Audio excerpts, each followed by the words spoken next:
We're privileged today to have an address by Jason Kuchel. Jason, I had a call early this morning to say that Jason was sick in bed, but I managed to persuade him to come. So he's crawled out of his sick bed to be here today, which is genuine commitment. It's the sort of thing you'd expect from a former local government officer who, in the dim dark past, was a local government engineer extraordinaire.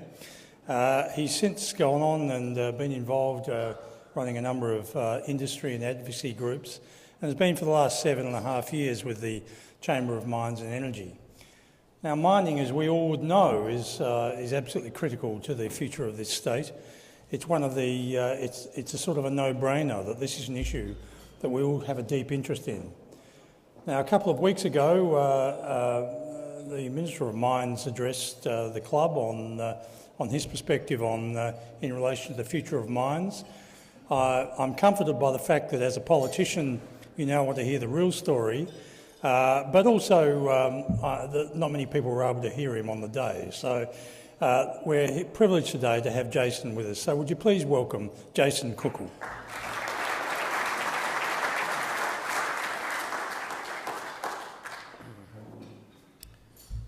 Oh, I'm glad to see the duck is up here. I was told this would be squeaked if I went overtime. You could have it now. No, in reality, I said I'd keep talking until Stephen stood up beside me, which I knew that would be time to finish. Thank you very much, President Peter and Stephen, for inviting me today. I'll try not to move around too much in front of that thing so that I stay within screen.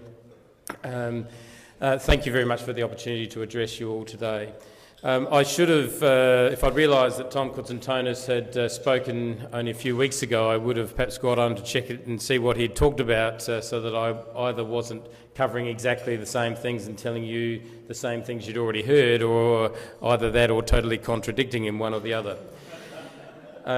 What I would like to do is try and give a little picture of what I see as the real story of the resources sector in South Australia, as it stands at the present time. I've always found that the government, there's always a certain amount of hype. It's always based in a certain amount of truth, but there is often some hype about what is happening. And alternatively, the media is either hyping it up or it's terrible, one or the other. You can't have a sort of an average story which says yes, mining is doing okay, thank you. That's not exactly front page news. But often in the absence of reporting too, people start to wonder, does that mean the mining sector or the petroleum sector aren't doing very well? What does that mean? Is it all falling to pieces? What's actually going on? I'll just start a little bit by telling you who the Chamber of Mines and Energy is. As Stephen said, I joined 7.5 years ago. We had about half a dozen staff back then. We've got 17 today. It's just one little indicator of how the industry has grown, but it's also an indicator actually of how much advocacy is required, because things have certainly moved quite significantly in the industry, and there's a lot more of South Australia that's affected by it. We represent over 300 companies. We have all the producers in minerals mining, oil and gas production, as well as most of the junior explorers who are looking for minerals or petroleum, and many service providers as well who collectively make up the industry. Our job, of course, primarily is about lobbying the government, but it's also about doing things like today, getting the message out there about what's happening in the industry, talking with the community and media and the like. So we have a broad range of things that we do, and I'm not going to go into all of that because I've only got a very short period of time today. So just to give you a little bit of an idea of the size of the industry, the total value of the resources sector in South Australia is around $7.5 billion annually. Of that, and mostly made up of minerals I should add, we export nearly $4 billion worth of product annually. That's around 40% of the state's total exports currently, and that's when we're actually having good agricultural exports at the present time. And that has risen quite significantly in the 7 or so years that I've been with SACOM, it was down in the teens back then. We set ourselves a target as an industry of achieving 50% of the state's exports by 2015. We're almost at 2015. We didn't say whether it was the beginning of 2015 or the end of 2015, but nonetheless we'll be getting very close. I don't think we'll quite make 50%, but considering that we were down a little over, or I think it was a little under 15%, to where we are today, that's quite a significant achievement for the industry, but perhaps more importantly, very significant in terms of the economic contribution to the state. Government often tends to talk more about minerals, although that's changing quite a little bit as minerals is struggling a little bit more at the present time and oil and gas is doing quite well. But oil and gas as a commodity in terms of production comes in third behind copper and iron ore respectively. But petroleum in its own right produces $1.56 billion worth of or contribution to our gross state product each year. However, that is set to grow. And I'm going to just talk a little bit about petroleum now and come back to minerals. But in terms of petroleum, most of you would know about the Cooper Basin. It's been there for a long time. There's been a lot of production there for a long time. But you only have to go back about 3 or 4 years ago, and most people thought that the Cooper Basin was pretty much running out of oil and gas, that it had a life, maybe 10 years, and then it sort of got extended out to 20 and then perhaps 30. Now no one's talking about a life for conventional oil and gas. And unconventional oil and gas, which, by the way, there's nothing unconventional about the gas. You can still put it in your cooker at home and it's still going to burn the same way it did before. What's unconventional is the rocks within which it is found. And it's probably actually the industry's fault that we called it unconventional gas, because it seems to have this tainted meaning, particularly amongst the anti-fossil fuel campaigners. It's about what that might mean. But as I said, what it simply does mean is that it comes from the rocks that we're not used to getting oil and gas from. And that has more than doubled the life of the Cooper Basin, or alternatively means that we might see over the course of the next decade a doubling of production out of the Cooper Basin. As you can appreciate, being that that's where almost all of our oil and gas comes from at the present time, that would see another $1.5 billion or so in contribution to the state each year. In addition to that, we have exciting opportunities other basins. There's the Arkarenga Basin, which is in its early stages. That's also up in the northern part of our state. And we also have offshore opportunities in the Bight. BP at the present time have commissioned, it is currently under construction, a $500 million rig that will be used in the Bight. It'll be finished later this year and will be, later next year, and will be floated out, and they'll begin more further exploration through drilling in the Bight. And they're going to be spending something in the order of around $500 million a year just in exploration expenditure. There are a number of other companies out there as well, multinational companies, and they'll be itching to get their hands on that rig whenever BP are not using it. You don't just go out and spend $500 million. If someone else has got one, you might be able to borrow.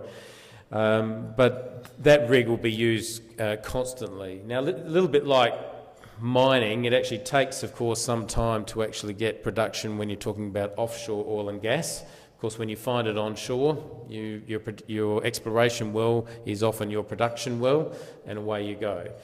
Offshore is a little bit different, and your guess is probably as good as mine as to how long it'll take, but it'll probably take longer than a decade before we see production out there. But we will certainly see many hundreds of millions of dollars being spent annually as we ramp up towards that potential in the Bight Basin.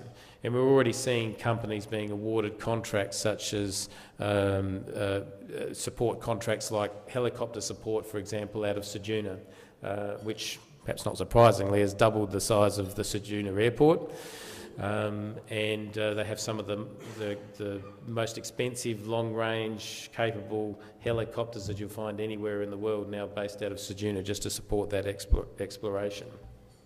And BP are also spending money in Port Adelaide, and they'll be spending it around our state in different places to support that particular exploration.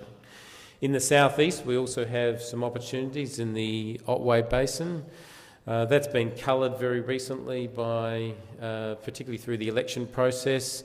We saw the anti-fossil fuel campaigners very successfully convince some of the locals down there that it was going to be the worst thing in the world if oil and gas exploration was to be allowed, as if it had never ever happened there before.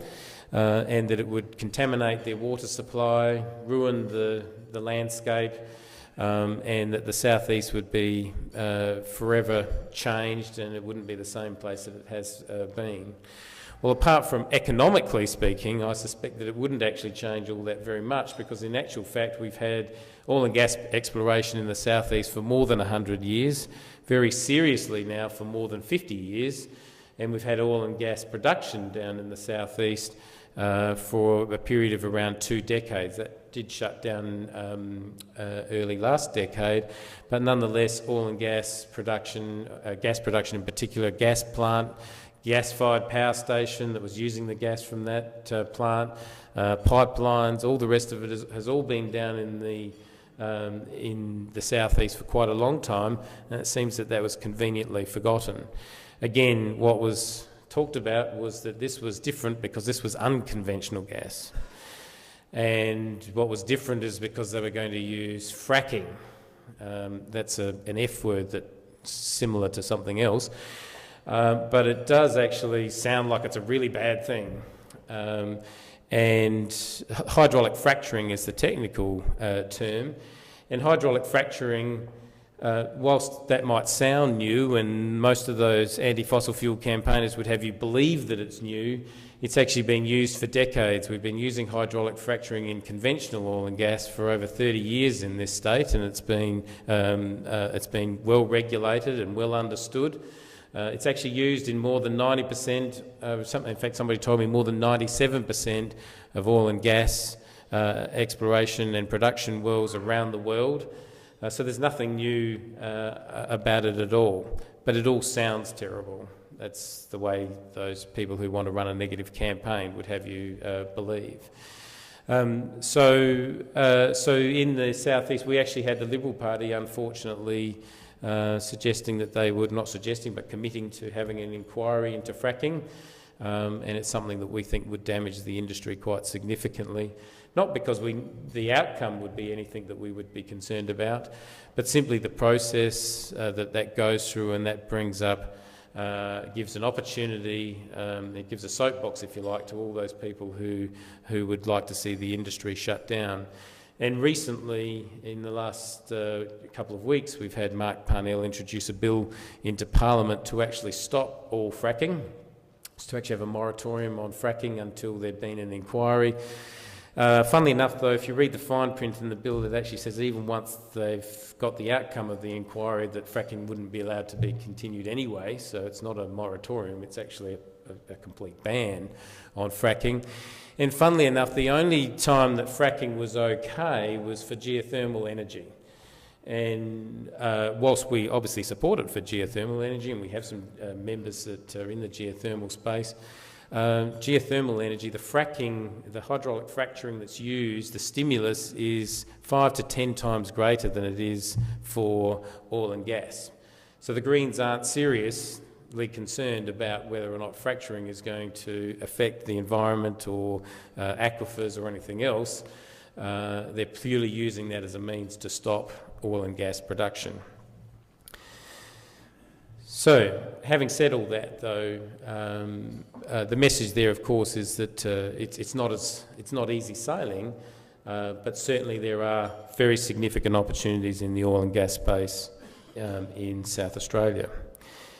To touch on minerals, we are still moving forward in the mineral space. It is a lot harder, particularly harder to raise capital. If you're a junior explorer and you don't have a deposit of any significant value, then trying to raise capital in today's market is extremely difficult. We have been working with the federal government on a program called the Exploration Development Incentive, which would actually pass some of the tax credits that a company earns. That, of course, they can't get any of that back from the government until they actually have some taxable income, but they would actually be able to pass that back through to shareholders.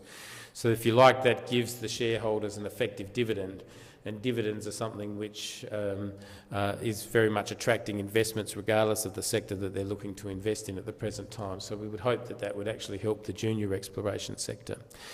If you're a big miner, of course, and you perhaps don't need the money from someone else, then you can still move forward. Having said that, the share market, often if you're looking to invest significant sums of capital, tends to beat you around the head a little bit, and your share price is often reduced. So there is some reluctance by some of the bigger miners to spend money at the present time.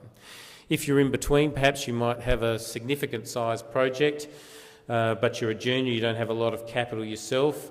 It is very, very tough to raise money at the present time. We do have some good projects that are going ahead, such as Valence's graphite project, just a little bit north of Port Lincoln. That project is in the investments in the tens of millions. They're moving ahead, no problem getting tens of millions. We expect Havilah with their gold project, which was announced just yesterday, which is northwest of Broken Hill. It will also be in the tens of millions. Again, we expect that that will be able to get their investment relatively easily. That is by the way, I should say that was their mining lease approved yesterday. They've still got some more approvals processes to go through over the next 12 months. But nonetheless, that's a project which should proceed. And we've also got some other graphite, silver and gold projects which are of a relatively small scale. And those are the projects probably that are going to be the most interesting and worthwhile. And I see Stephen making his move already. If you're in the next category up, where you're needing hundreds of millions of dollars, a little bit more difficult, but potentially doable. Where it's quite difficult at the moment is if you've got a project worth billions of dollars. And this is an area where the government can particularly help in addressing some of the infrastructure issues, because most of those projects that have billion-dollar price tags, often greater than 50% of that expenditure is in infrastructure. And if your project isn't perhaps quite big enough to justify the infrastructure in its own right, that's quite difficult. I could give you a little lesson on how investors like to actually see their returns, and often that additional infrastructure makes it hard to give the investors the returns that they're expecting out of a regular mining project. But suffice to say that infrastructure, which I think that the government finally understands, is important and critical to the resources sector, and they're finally working on port solutions and rail and power and water. These things do stand to transform South Australia's economy, and as one of the only industries that has a real opportunity to bring South Australia out of the economic doldrums, we would hope that they move on that very quickly, and that they actually make the tough political decisions to make that a reality. Thank you.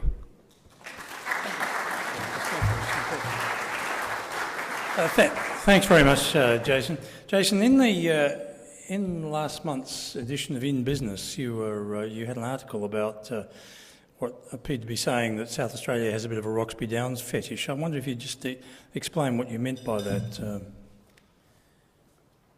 Sure, some of you might have been disappointed I didn't mention Roxby Downs. And I should say, by the way, that BHP Billiton is still moving forward with a plan which I think is a much more sensible plan, and I don't have 5 minutes to explain all of that.